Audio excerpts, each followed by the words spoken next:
Modern China's economic origins, if you ask most people, point to Mao or Deng Xiaoping. The man who came before them is almost never mentioned, the man who tried to build a system and failed. Yet, skipping him is a serious mistake because China, long before it became what it is today, was a completely different place.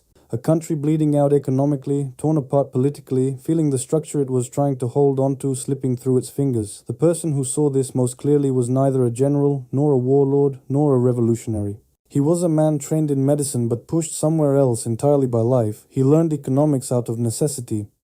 Yat sen did not set out to overthrow an emperor and put someone else in his place. He was wrestling with a much harder question. How had China, for centuries one of the wealthiest countries in the world, fallen so weak? At the end of the 19th century, China was not actually poor, but it was deeply out of step with the New World Order. It relied on agriculture, land was fragmented, there was no national market. Money existed, but was scattered.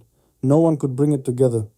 Meanwhile, the rest of the world was playing a very different game. Centralized taxes, national debt markets, factories, modern banks, trade routes protected by warships.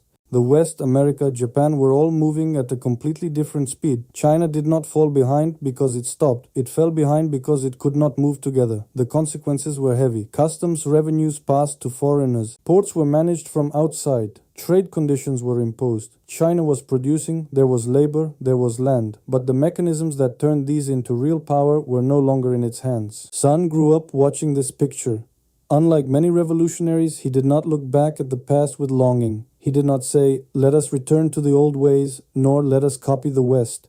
He started from a harder place, economic reality. In his view, political change without economic change was window dressing. If the state cannot finance itself, what is the point of elections? If there is no infrastructure, what good are constitutions? So he asked this: how does China reclaim its economic independence? His answer is known as the three principles of the people. It is usually described as a political doctrine, but at its core it was an economic plan, a raw, incomplete, and unimplementable plan. Nationalism for him was not a matter of identity, it was a matter of control. Who runs the economy? Who sets the terms of trade? Whose treasury receives the revenues? Democracy, interestingly, did not carry a sense of urgency in his eyes. He believed it was necessary, but only after the economic foundation was solid.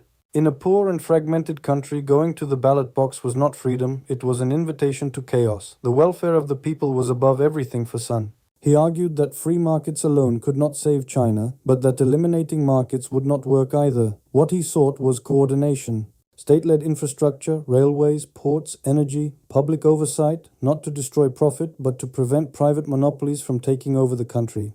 This was not Marxism, it was not free market liberalism either. It was a development model without a name yet, but Sun could not bring this to life. The revolution did not settle on stable ground. The country fragmented, power centers divided up the revenues, infrastructure plans were shelved, capital fled. Sun was designing a system for a state that did not yet exist. He tried to build while the foundations were collapsing. When he died in 1925, he left behind no functioning state, only a void. Voids do not stay empty for long. Into that void came ideologies offering simpler promises. Revolution instead of patient construction, certainty instead of accommodation, speed instead of structure. When institutions rot, extremism looks like clarity. But Sun's ideas did not disappear. They lived on not as doctrine but as instinct. The importance placed on infrastructure, the suspicion toward foreign financial pressure, the belief that markets should not be left to themselves. The conviction that political legitimacy must come not from abstract rights, but from concrete improvement.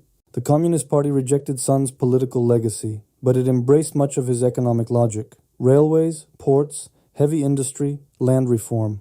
The difference was in application. Sun saw planning as a temporary tool, they made it permanent structure. Sun thought of coordination together with participation. His successors put control first, participation never. This is why modern China is not a simple ideological project, neither fully communist nor genuinely capitalist. Actually something quite close to what Yat sen imagined. A state understanding that sees infrastructure as power, finance as strategy, markets as a tool. This explains the decisions the West struggles to understand. Capital restrictions, strategic infrastructure investments, protection of certain sectors, opening to world trade but preserving independence. From the West's perspective, this is inefficiency. From Sun's perspective, this is survival. What Sun said was simple but unsettling. Political freedom rests on economic ground. If a country cannot feed itself, finance itself, move itself forward, it becomes dependent. And dependence comes with conditions. History did not fully vindicate him, but it did not prove him entirely wrong either. China built the economic foundation, but the political opening Sun hoped for never came.